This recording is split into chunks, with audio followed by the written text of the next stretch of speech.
Worship. Let's talk about worship.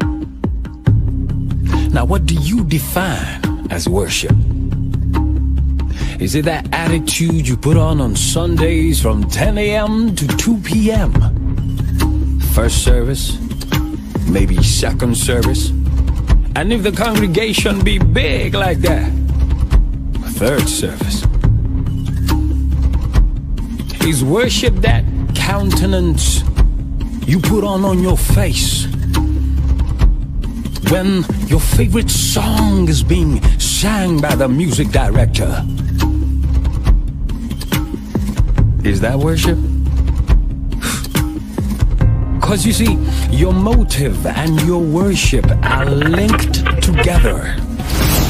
Why do you worship? Do you worship because you want stuff from Almighty God? Or do you worship because you have an understanding that He's God all by Himself, that He's able to do exceedingly?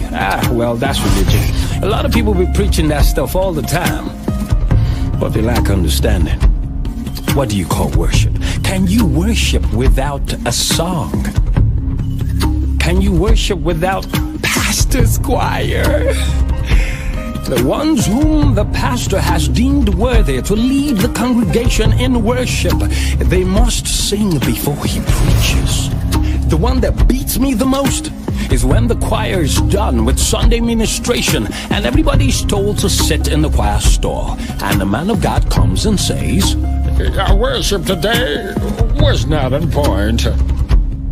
Last I checked, our worship was unto God. So whilst we were worshiping, you were analyzing?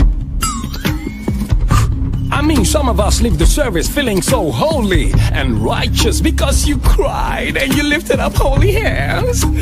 Don't know if your worship went beyond the scaffolding, though. Well, I ain't God. He knows better.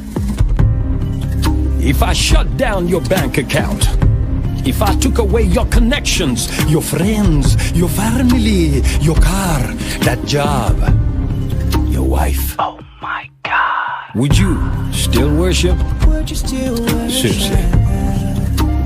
Seriously.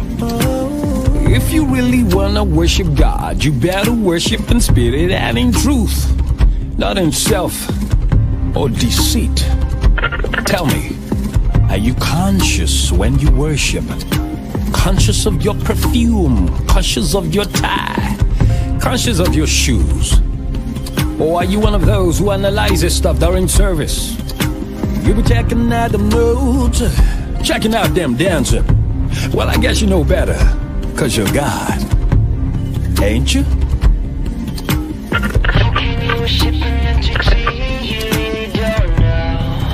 Now if God doesn't know you in private, He will not vouch for anything you do in public.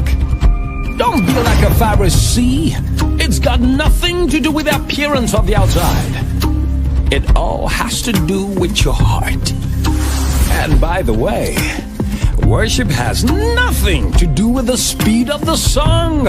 A song of worship could be fast and furious, or it could be slow-mo. The focus really are on the lyrics of the song, not necessarily on the melodies. Because you see, songs are tools of spiritual navigation. Now when you worship, where's your mind at?